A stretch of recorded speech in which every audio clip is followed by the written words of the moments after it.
Hi, everybody. It's Paul Gallo on the Paul Gallo Morning Show on Super Talk, Mississippi. We're at the Neshoba Fair right now. We've got the goats, we've got the chickens, we've got the cows, and we've got my crew around me to just pretty much laugh at every single thing I say because it's so darn funny. I'm a radio professional. I'm going to be able to talk all the way up to the post. Oh, that Chucky Sleaze guy, that Rick, I don't know, is it Rick Shafteen, Shafteen-Alini? Because I can't pronounce his name because I don't know who this character is. Is it S-H-A-F-T-A-N-I-E-S-T-Y-Z or is it S-H-A-F-T-A-N? I don't know because I can't remember. And, it's all this misinformation. Paul Gallo, right now. You ready? Here we go. All the way to the post, baby.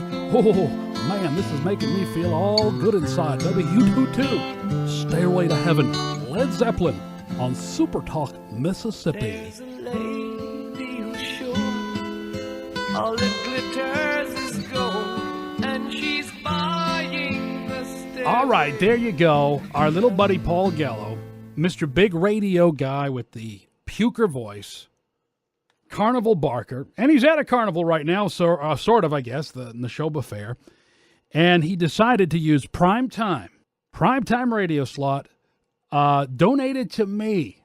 Very interesting stuff. This is a retort to the YouTube video that I posted earlier this week. I think it was Monday that he decided to take a nice little pot shot at the YouTube video, an interview that I had with Chuck Johnson, making a big stink about that. But let's go ahead and let's listen to what he has to say. Here is Paul Gallo from Super Talk, Mississippi. All of this is disinformation. and not only that, but you take some of these people who are hangers on. Oh, yesterday I'm listening to a YouTube presentation. You're not going to believe this. 9 minutes that they beat up on me. This guy. You got these people from, where was this guy? From Massachusetts, living in Georgia. He's got, and I say he, to be honest with you, it took me a couple of minutes. I thought it was a woman. Terrible voice. Very little talent, if any at all. But he's got a podcast and a massive audience of, at his high point, I think, 24 followers. Everybody's got a podcast. Certainly 99.9% of them or more couldn't survive on commercial radio, but that's another story. And just a little bit of, and by the way, I will mention this one time today, and I won't mention it because everything I say, for some reason, is being taped, and they play this back, and this will wind up on another YouTube. That's fine. All right, so there you go. Let's notice something here right away. The first thing that he did out of everything that I ever said to him before was talk about the quality of my voice and and if I'm talented or not, and the fact that I'm on a podcast. And he's on the big Super Talk Mississippi. He's on all these different affiliates all throughout the state of Mississippi. The big shit radio here. So he's going to rub that in my face, and that's the first thing that he had to point out. And the reason being is because I spent a great deal of time the last time we talked about Mr. Paul Gallo, that the fact that he is a puker. If you go to any of these conventions, that a lot of radio conventions are around the country where radio professionals will get together. Some people are looking for jobs, and some people are there to rub shoulders and connect with people. The average to above average program director that's worth their salt, if they had a chance to listen to his tape, listen to what he does on the air, they would classify him as a puker. Back in the 50s and 60s, that's exactly how they sound. Every single person sounded just like that. Hi, everybody. This is Paul Gallo. It is 75 degrees outside and partly cloudy, and it's a carnival barker. It's not a natural presentation, and you never talk that way off the air, so why would you talk that way on the air? He probably talks completely different off the air, but he gets in this radio persona, and it's stuff that you've heard in the 50s and 60s. It's out of date. It's not up to the 21st century, but that's what he first decides to go after me on is my voice quality and whatever. I could give a flying rip about it, to be honest with you. I'm here on a podcast, and he says I have 24 followers. I'm not going to spell out my resume to him and try to refute what he has to say, because that's what he wants me to do. And I do have a resume, okay, but I'm not going to give any details on this because I don't want him digging. And I already know that he was digging on my Facebook page, so this really ticked him off. And I know these big egos that these guys have, these radio people have. And he's definitely up there on the top of the list, and that was really sensitive to him. So that's the first thing he talked about. Let's continue listening. But I listened to this guy berate me. Absolutely berate me for 9 minutes on a podcast.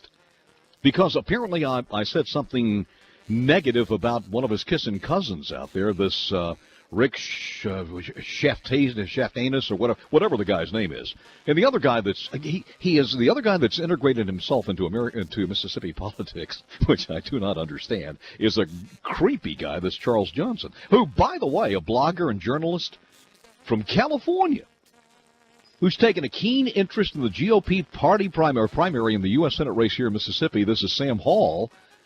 In his article this morning, vehemently denies that he did anything wrong when he used 3 photos without the permission of the media organization that took the photos and maintained rights to them. This piqued my interest after Johnson, this is Chucky Sleaze, offered up to $100 reward per instant for anyone who can find other BuzzFeed news reporters plagiarizing at any point during the professional or academic careers. Johnson posted 2 photos from the AP and 1 from the Hattiesburg American without obtaining permission, writes Sam Hall.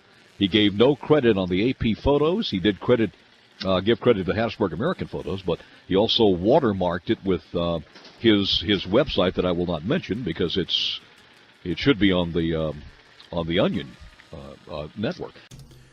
Now, listen real closely here, because this is important. Why am I going after Paul Gallo? Because I'm demonstrating how the media works. I'm demonstrating how he works and his cohorts in the media work. They don't want to talk about gutnews.com. But at the same time, they can't help themselves. They can't help themselves but draw attention to Chuck Johnson. They can't help themselves but draw attention to Rick Shaftan. He can pretend he doesn't know his name. It's pretty easy. It's, anybody with a kindergarten education can look at his name, Shaftan, Shaftan. He pretend. So they play this game like we really don't know these guys and we're not sure who they are. But we just know that they're kind of meddling and they're kind of just putting out a bunch of lies out there, and they're really not telling the truth. So they're going to play that game. They're not going to give all the details. And what they like you to do, and I've seen this with an interview, I think it was with Chris McDaniel, is they want you to continue to explain and try to explain your position, and they're going to go from one topic to the next, and they're only going to throw mud. They're only going to deal with small things like this stupid, photo, whether the AP credited or not, just really bunch of small potato stuff to distract you away from what's on that site, gutnews.com. But he can't help himself. And I think what's happening, too, is there's a couple of things happening. He usually has cohorts around him that just kind of giggle and laugh and make little comments with him. These guys right now, during his whole little spiel, are dead silent. And I think on one hand, they're probably saying to themselves, why is he going after this some dude in Georgia on the internet that really he's just pissed at because somebody finally called him out on his bullshit. Okay? They're probably thinking that to themselves, listening on one hand. And the other hand, too, there's probably some management saying, Paul, you need to let this go here. We don't want, Haley Barber here. He's a marionette. He's got you on your strings here, and he doesn't like the way this is going. We don't need to draw attention to this. They don't want people to really know the truth of what happened in Mississippi on gutnews.com and with what's actually being reported. So they're there to cause interference, to help out Haley Barber and the crew, because his job pretty much depends on Paul Gallo. What's going to get Paul Gallo fired? People say, well, maybe it's his advertisers, it's this, that, and the other. Maybe we can boycott. I don't think that's a good idea. I think just let him do what he's doing. But what's going to get him fired if Haley Barber says, you know what, you're exposing my flank here? And all his establishment buddies that pretty much, they're his go-to guy. So they make sure that the wheels are greased here and that Paul Gallo has a job. And there's a lot of control in that state, media-wise, especially behind Haley Barber and the people that control Thad Cochran for the most part. So there's a lot of control there. And he's just, He's just saving his butt for the most part. But at the same time, he can't help himself. He's got to bring this out. And let's be honest here. I mean, I'm just a guy here in Georgia having a little fun doing a podcast. I could give a rip if I have 24 followers or if I have 24,000 followers. I could care less. I enjoy it. I enjoy talking politics. I'm concerned about our country. I'm concerned that they stole the election. And I think it's worth fighting for here. So there you go. Let's listen a little bit more here to what Paul Gallo had to say. He continues on. So 9 minutes, and I was infuriated when I heard this 9 minutes. Now, the reason I was infuriated when this guy spent 9 minutes tanking me is because he only gave me 9 minutes. You could have come up calling me a little turd. Come on, guys. You can come up with something better than that. Trying to reach my heart and my emotions, speaking about my balding head? Come on. And I understand you're envious about your voice. Sounded like, an old lesbian who had smoked too much cigarettes after too many cigarettes. Well, that's fine. You're on a podcast. You got 24 people. That's no problem. Go for it. All right. This is great. Now, I want you to listen very carefully here. The last time we talked about Paul Gallo, the last YouTube video that I put together here discussing him, one of the things that I've noticed is that he is a wannabe Imus in the morning show kind of guy. He wants his little people around him to be their little yes man and laugh at all his jokes and just kind of the way Imus does and have these little snarky things to say back and forth. And that's his idol. That's the guy he tries to shoot for. The funny thing is that when I heard that, he called me he thought I was an old lesbian who smoked too much. This is weird. This is hilarious. Guess where he got that line from? Did he make it up himself because he's so funny and he's so talented and he's so witty? No, know who said that before? Imus has said that before, and that's been the ongoing joke on the Imus in the Morning program. If you ever watch that, they always say, "Oh, Imus, you look like an old lesbian there with your old scraggly hair, and you smoke too much." All right, and that's the thing that kind of threw me is like I smoke too much, and I've never smoked a cigarette a day in my life. All right, and I know people in radio that smoke. I know a guy that's a chain smoker that I worked with at one point in time. That yeah, you can tell he's a smoker, and you can tell it in his voice when he's on the air. So that kind of threw me. It's just like nobody's ever accused me of having a voice that sounds like he smoked too much. But why did he sound like an old lesbian that smokes too much? It's from Imus in the Morning. So a guy that claims that you only have 9 minutes to give me a hard time, blah blah blah blah blah blah blah, and you're so unimpressed with that 9 minutes that you decided to take at least 15 to 20 minutes discussing me on your radio show in Mississippi on all your different affiliates and giving me a platform that you could have easily ignored. That's why you were so underwhelmed that you decided to draw everybody's attention to me. So, hey, I'm happy to get the publicity, to get the message out, and that's fine with me.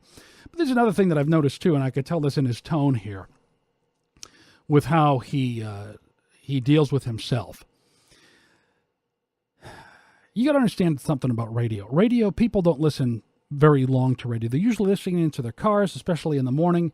They're going to work. Drive time commute is maybe about 5 or 10 minutes at the most. All right, they might catch you. And he knows this. And the person listening to him right now at this very second probably never heard what he had to say about me earlier this week. He's the one who started this whole thing. He brought up my show. He brought up my podcast.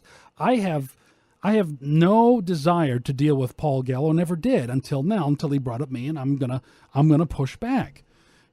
Chuck Johnson and Rick Shafton, those guys can handle themselves, and they pay half attention to him, and they're not interested in dealing with Paul Gallo, and I'll let them answer to Paul Gallo and all his different charges and whatever that he has against them.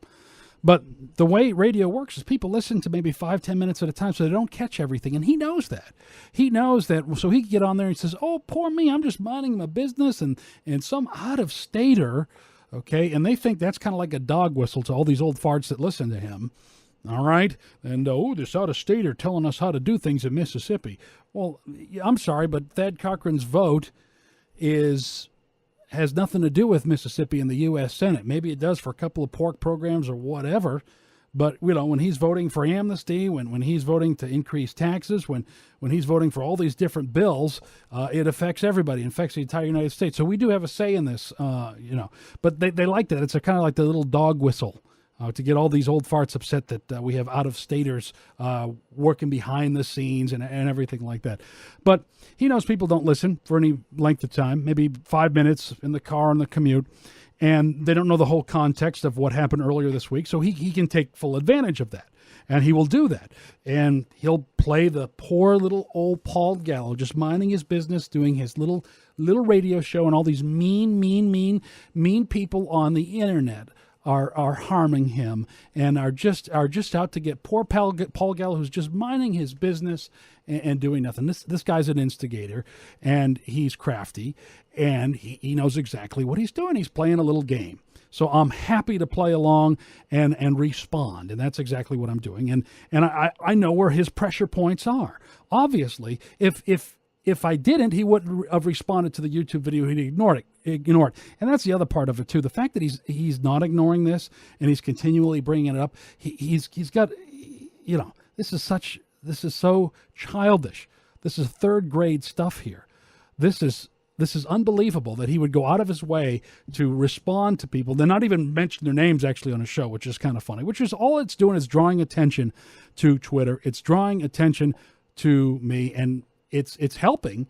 It's actually helping Chris McDaniel in the long run, which is what it's all about, because he's drawing attention to this, and people are coming on over to find out what the accident on the road is all about. People driving by, stopping. You're going to look at the accident, and then they're going to find out what really happened in Mississippi. They're going to find out about gutnews.com. They're going to find out that Paul Gallo's a big liar, and he's deceitful, and he is an instigator, and he's big trouble, and he's an establishment shill, which is all good, and that's what we want. So, Paul Gallo, thank you so much for helping out Chris McDaniel.